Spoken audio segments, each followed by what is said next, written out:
If you're still here, still making, still showing up, still calling yourself an artist, even when the evidence feels thin, that's not stubbornness, and that is not delusion. That is something in you that knows. And today we're going to talk about what to do with that. Welcome to the Healthy, Wealthy, Wise Artist podcast, where artists of all kinds come to fuel their passion, sharpen their skills, and thrive in their creative lives. I'm your host, Lara Bianca-Pilcher, life and creativity coach and fellow artist, here to support you on your artistic journey.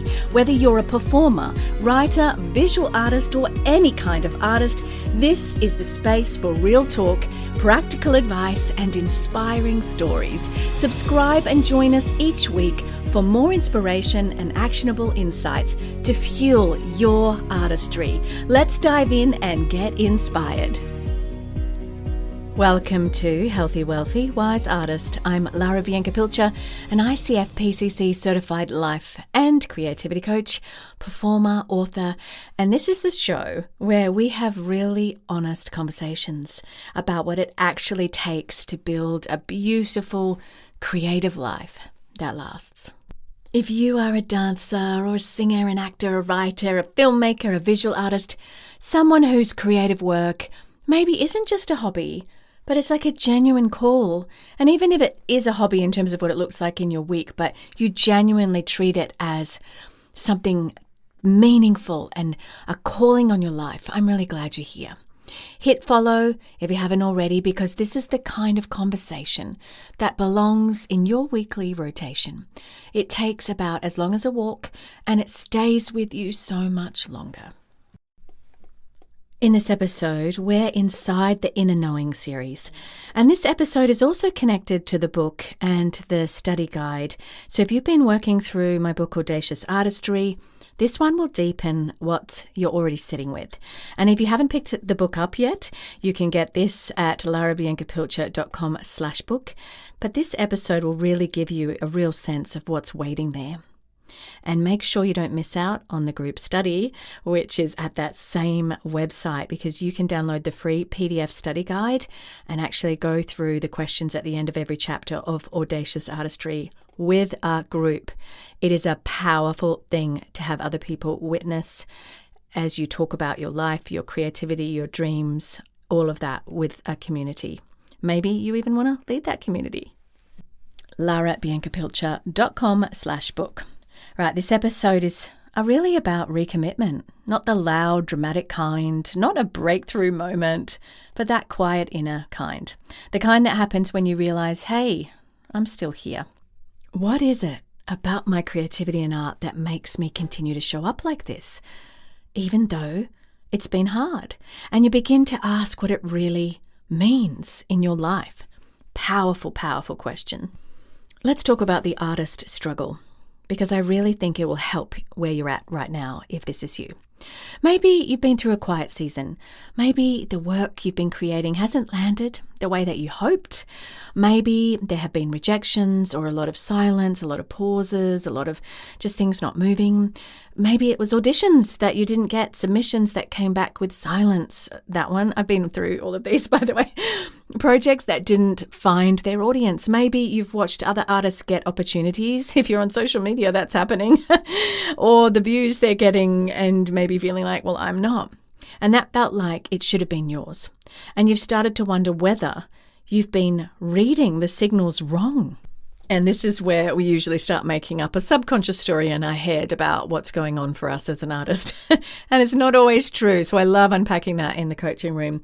But whether you're a dancer who's been out of the studio, or an actor between roles, or a singer whose recordings aren't getting the traction that you thought they would, or a writer sitting there in the kind of submitting your manuscript and it's just not getting any interest, maybe from literary agents or the editors or the publishers that you hoped in the querying stage, or a visual artist who works, all around the clock, but it just feels like nothing's really selling, this particular kind of quiet. It doesn't feel like peace. It actually feels like suspension, like nothing in your life is moving, and it's not a nice feeling. So picture this, you're just in suspension. A very specific question tends to surface when you're in this suspension. And here's the question: should I still be doing this? I find myself sometimes going, what would life look like to not be cut out this way, to not be the creative that I am, to not be so audacious for my artistry and all of those things. And I arrive at the same point. I'm like, I can't. That is not something. I love my creativity. It's important to me. It's a high value, my creative expression. But that's what happens when we're in suspension. We tend to have this, should I be doing this? Should I find a different path? And I want to sit with that question for a moment, because how we interpret it matters enormously. Most of the time, when that question comes up, we treat it like a practical question, like it's asking us to weigh the evidence or the output or the reception, the opportunities, the income, and make a rational decision based on what the numbers say. But here's the thing, I don't think it's a practical question. I don't think it's about logistics. I think, and know, so often that this happens, it's an identity question underneath that. And identity questions don't get answered by spreadsheets. They might help a little bit, but they really don't answer the identity question underneath the spreadsheet. So here's what I've noticed, both in my own creative life and in the artists that I coach or the rooms that I speak in as a keynote, but the people who are still here, who have stayed through the invisibility, through the slow seasons, through the moments where every external signal said, give up already. They are not here because the data told them to stay. They are here because something in them wouldn't let go and wouldn't let them go. That thing, that persistence, that doesn't have a rational explanation. And that's what this episode is about. So let's look at the psychology. There's a concept in self-determination theory called internal, put simply, intrinsic motivation, the drive to engage in an activity because of what it means to you internally, not because of what it earns you externally. And researchers have found that that internal motivation is not only more durable than the external motivation, it's also a better predictor of a sustained creative output over time. So how am I still showing up over 30 years as a professional creative? Because the internal meaning is so valuable to me, regardless of the external. It doesn't mean it doesn't hurt. It doesn't mean I don't have hard days, weeks, years even. It doesn't mean I don't have big feelings. But the internal motivation and value I have is so meaningful. Which means if you're still here, still making work, still calling yourself a dancer or an actor or a writer, when the external reward has been thin or absent, that is actually significant psychological data in your life. That persistence is evidence of genuine internal motivation and intrinsic motivation. When you learn to trust it rather than question it, it's one of the most powerful creative forces you could possibly have. Listen to this. Your presence in your own creative life after everything is not a coincidence. It's actually a signal, and it's worth taking seriously. I love seeing if somebody's maybe acting career's not gone the way they thought, and then they spend the off seasons writing. This is what I look at, or they pivot from, maybe I know a dancer who was choreographing and now she's doing something completely different in creativity and art. But she's found another room. If creativity is this mansion that we get to live in, and that room over there that you're knocking on the door for, to open an opportunity to come, it's like, you know what? I live in a mansion called creativity, and I have all these rooms, and I'm going to explore another room because creativity must be expressed. It is so meaning-giving in my life, and I will find another door. And that's how I live my life, but that's how I see the artists when they pivot and flow. And it doesn't mean that you're giving up on your primary art. Like, that can continue to chug along alongside it, but it means that you find another room within the same house. And the second psychological insight that I really want to offer you is actually something you wouldn't expect. It's attachment theory.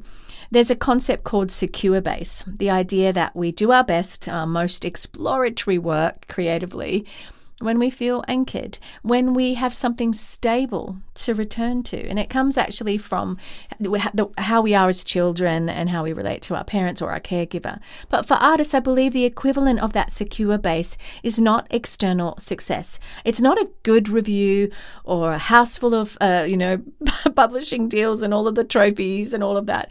The secure base for a creative life is your relationship with your own knowing, that quiet, persistent sense of what the creative work is for, what it means, why it matters to you. When you trust that knowing, that inner knowing, you can take risks. You can make work that doesn't land. You can survive the slow seasons without losing yourself because you have an inner knowing that this is important and it's valuable. But when you don't trust it, when you keep looking outside for the signal that tells you whether you're allowed to keep going, the ground is always shifting. And man, I've been here. It's exhausting, emotionally, taxing, and it's so debilitating to yourself as an artist. Now, if this is landing for you, if something in this is helping you name what you've been feeling, share this episode with another artist who's in a quiet season right now, because most people in that place, they don't tell anyone and they think they're alone, and you're not. And often what it looks like is you just go quieter, and a conversation like this one can be the thing that reminds you or them that they're not alone. And if you are feeling like that, grab the Stop Begging for Scraps Artist Momentum Reset Masterclass, 30 minutes video where I coach and teach. Grab a pen and paper or notebook or a journal. It's not live, there's no booking, no pressure. You just put your email in and you get sent both a download workbook to go with it and then the 30-minute class as well.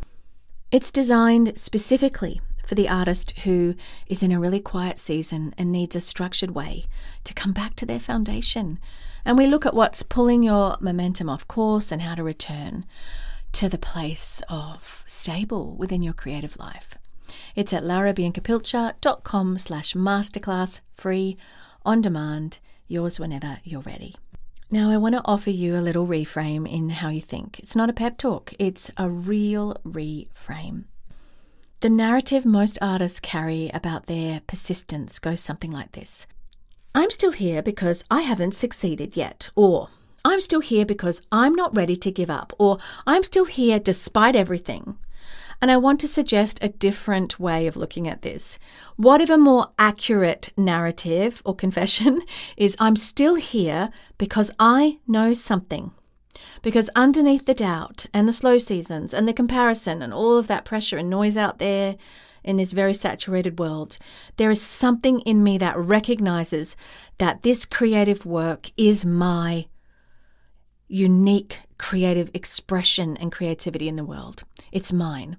And that recognition has outlasted every reason I've been given, and there's often many, every reason you've been given to stop. Now, if you go back a couple episodes, I talk about when it is right to stop. So if that's you and you're like, no, I don't know, I just don't know if I want to do it anymore, go back and listen to that one too, because the art of when and how to let go is a different conversation. But in this one, this is for those who are like, I'm still here and I don't understand it sometimes because I have no data in terms of what we're talking about in opportunity in the world or whatever.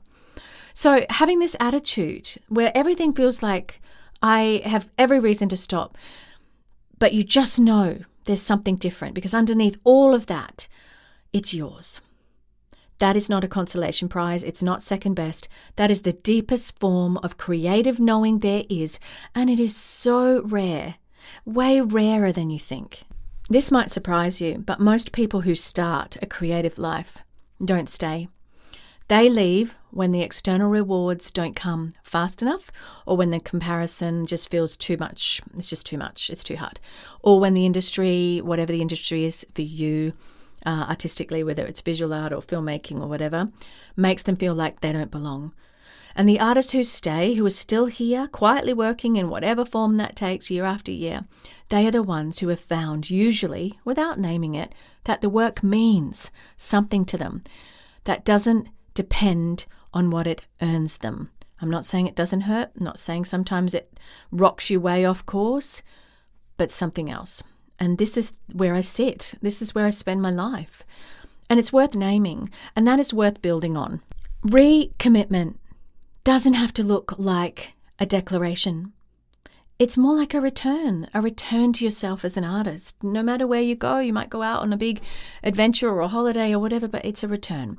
It doesn't have to look like a plan or a pivot or some new strategy or hustle or grind. Sometimes recommitment looks like sitting down and making something small creatively. Sometimes it looks like going back to the creative practice you've been avoiding because it feels too vulnerable to return to. Sometimes it looks like saying out loud or on paper, I'm still an artist, even now. Even here, maybe when you introduce yourself to somebody at a party or at coffee, yeah, I'm an artist and I'm this and I'm this and I'm that. And I know that can be scary, but it's okay to lean into that fear and work out, well, what is coming up for me? What's happening for me around this? This is where it's good to get a journal out. And that's enough to start from. So, the Creative Spark Challenge that I give in every episode, a little coaching exercise. This week, I want you to write one sentence, just one, that begins with this. I'm still here as a creative soul because, or I'm still here because, I'm still here as an artist because. Don't edit it. Don't make it sound good. Just let the sentence finish itself and see what comes out, even if it's something that initially you don't like. Keep writing, see what comes underneath. That sentence is your compass right now. It's a thing your inner knowing has been trying to say. Write it down and put it somewhere you'll see and lean into this week. Like I said, as you start to write, it might not come out straight away. Let it keep writing and just go on that discovery with yourself. It's called reflective writing. It's really, really powerful. Or you can do that. That's why people end up going to psychology or going to coaching or going to therapy, because the ability to do that isn't always easy for some people, but it is so powerful. Now, if you are working through the Audacious Artistry group study guide, this maps directly to the inner knowing reflection in that section. Let the two sit alongside each other and see what they say in conversation, because there are questions that circle this very line of thought within the group study and within the questions in the end of each chapter. In this episode, we're talking about what it means to still be here as an artist. We looked at intrinsic motivation as genuine psychological signal, not stubbornness, not denial, but evidence that the work is yours in a way that goes deeper than external reward. And we talked about the secure base of inner knowing and what it makes possible when you trust that knowing within you. And I offered you a reframe, that your persistence isn't something to explain away or hide from or justify. It's something to listen to, because underneath it there is something your brain, heart, mind, body is trying to tell you. Now, if this episode felt like something that you needed, subscribe, follow Healthy, Wealthy, Wise Artist so you don't miss what's coming next.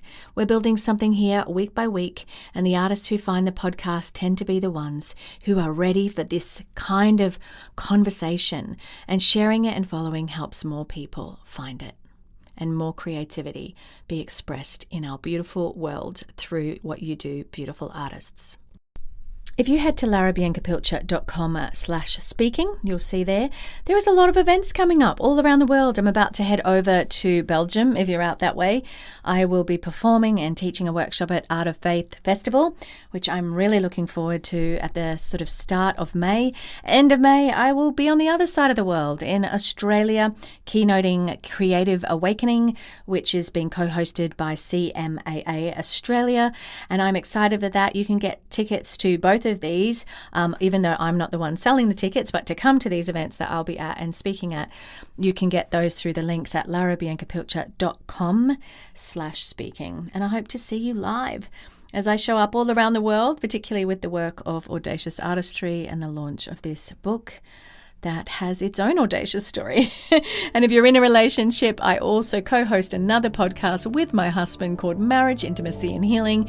It's a different conversation, but the same commitment, honesty, depth that you find.